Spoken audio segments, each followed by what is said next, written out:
Le ncwadi encane engiyibhalelwa abantu abasha baseNingizimu Afrika ifundeka kanje.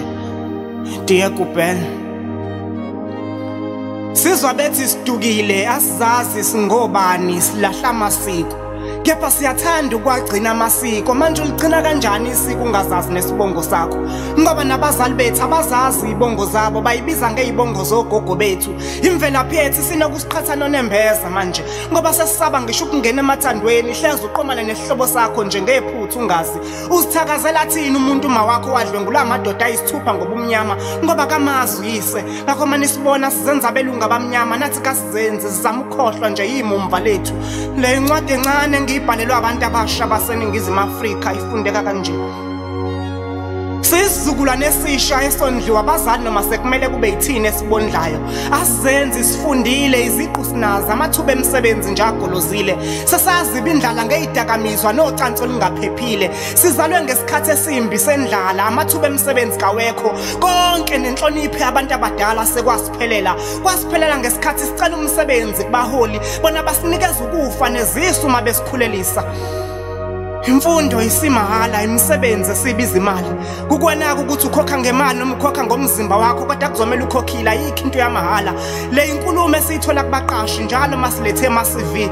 Sibhekane nesambane badlwengula ngisho abafundisi emabandleni. Masibikela abazali bethu abakholwa bathemba ingcenga ngaphe kwethu sizobalekela phi simakade. Singamantombazanyana amancane sifundile kasisebenzi. Sesisebenza khona nje ukusishintshela abafana iyona ndlela esichitha ngayo isizungu bakithi. Singabafanyana abancane ijubane lethu lidlula lempunzi masibalekela isisu masiqeda ukukhulelisa. Ngoba nani niyaxaka nithi asondli. Konje ungondla kanjani na usondliwe?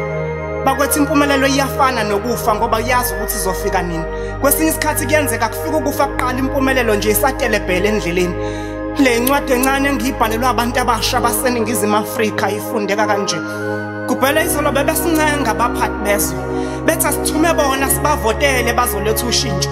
Nakho sibona bekhwabanisa imali abantu belambile hleze yilona shintsha bebelusho lolu. Umkhwabanisela kanjani umuntu okuthumile usabheka ukuthi aphinda kuthume ngevoti ngelinye ilanga. Izolo besicindezelo omhlophe kunzima kakhulu namhlanje sicindezelo omnyama elazi nosizi lethu. Sobohla manyusi. Le ncwadi encane engiyibhalelwa abantu abasha baseNingizimu Afrika ifundeka kanje. Sisizukulwane esisha sithola abantwana sisebancane.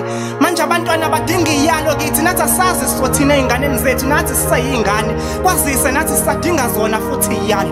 Kunzima empilweni noma senza kahle emakhaya kasinconyo. Ngakho manje sibona siphambana nehlombe la inkundleni zokuxhumana nathi kasizenzi. Siyaqala nje ngqa ukujatshulelwa. Inkinga einkundleni zokuxhumana bakushayela ihlombe noma usubheke weni bakuphelezela ngawo ama likes. Sisizukulwane esisha ukuhlekisa ngosizi lomunye kwenza sikhohle umzuzwana wolethu. Sesaphola ngakho ukulimaza abanye emkhisi. Le ncwadi encane engiyibhalelwa abantu abasha baseNingizimu Afrika ifundeka kanje. Kukhona okuhle esikwenzayo ukuthi sekukuningi kakhulu okumbi kuyakusitha lokho kuhle. Bakwethu amanyala samanyala noma engenziwa yiningi. Kanti okuhle kusekuhle noma kwenziwa yidlanzana. Ungayeki ukwenza okuhle ngoba nakho amanyala esadla ubhedu. Le ncwadi encane engiyibhalelwa abantu abasha baseNingizimu Afrika ifundeka kanje. Sibhekana nesa hawu ngaxolisa Ningizimu Afrika sekusuke kwahamba ugesi. Nani niyasazi ke isimo seNingizimu Afrika sesoyiqhubeka makwenzeka ubuya. NgokaGubela chapter 1 verse 1.